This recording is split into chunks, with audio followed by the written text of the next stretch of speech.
Hello everybody, my name's Iceberg Lettuce, and in today's video we are going to be taking a look at the very first snapshot of the month for Minecraft 1.17, which is 21W05A. We've got some brand new blocks for the Lush caves, so let's take a look at that. So first up, we have a brand new food source called the glowberries, which look like this, and they heal 2 hunger points, and these can be placed down on the undersides of blocks to create cave vines that look like this. And so over time, if we were to wait, these would start to grow down and produce more glowberries on them, but we can also bone meal them to produce glowberries, and you can right click on them to take the berries off of the vine. And these cannot be climbed. I tried, so they don't act like other vines. And vines with berries on them are actually light sources, so if I were to set it to night, you could see that they light up the area, but if we take them off, then they are no longer light sources. Interestingly, you can also feed glowberries to foxes. Next up, we have the Dripleaf, and there are 2 types of Dripleaf, the small Dripleaf and the big Dripleaf, but we're going to talk about the small one first. So these ones need to be placed on some sort of dirt block in water, or they can be out of water as long as they are on clay. And if we bone meal a small Dripleaf plant, it will grow into a random height of big Dripleaf plant, which looks like this. Big Dripleaf plants can be stood on, which the small ones you can see, we just go right through them, but the big ones you can stand on them, and just like was shown at Minecon, over time if we stand on these things, they will drop out from under us. You can actually stop this if you just crouch, and they won't drop out from under you. You can break these things just with your fist, and they will drop. I'm in creative mode so it doesn't, but normally it would. And you can use a bone meal on the top Dripleaf to make it grow taller. And also, if you shoot one, then the whole stem will break. Next up, we have a couple of new decorative blocks which look very nice in my opinion. We have moss blocks and moss carpets, and you can actually craft these moss blocks into moss carpets the same way you craft wool into regular carpets. Here we have another new plant, which is the spore blossom.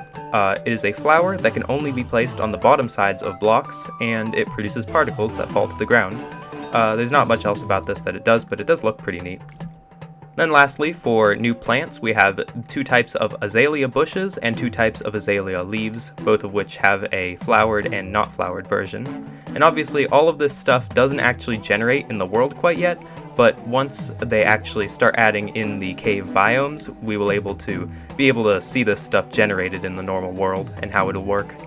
We also have a couple of new root-related blocks. We have rooted dirt, which is just dirt with some roots running through it, and we also have hanging roots, which are, as the name implies, roots that hang down from the bottom of a block.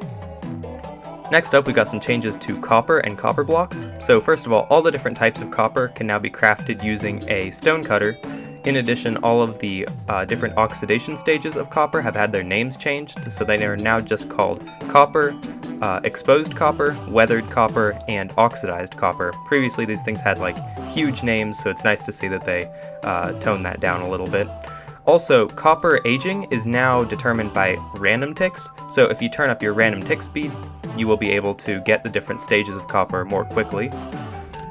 In addition, the drowned will now actually have a chance to drop a copper ingot upon its death. Previously, they dropped gold ingots. They had a chance to drop gold ingots, but that has been replaced with copper ingots now, so there is a renewable way to get copper.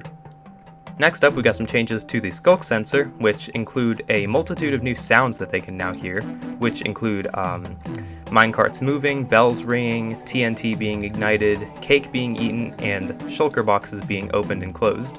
So there's also a whole bunch of other different sounds that they can now hear, but I'm not going to list them all off for you because that'd be kind of boring, so I'll link in the description to the changelog where you can read all about that. So next up, we have some pretty interesting changes to powder snow. First of all, a skeleton submerged in powder snow will now eventually turn into a stray. In addition, a flaming arrow shot through powder snow will now... yeah, there you go. You can see it... What is the opposite of catching on fire? Unignites? Whatever you want to call that. It stops being on fire. In addition, we can also now push and pull powder snow blocks using pistons, and foxes will not sink into powder snow.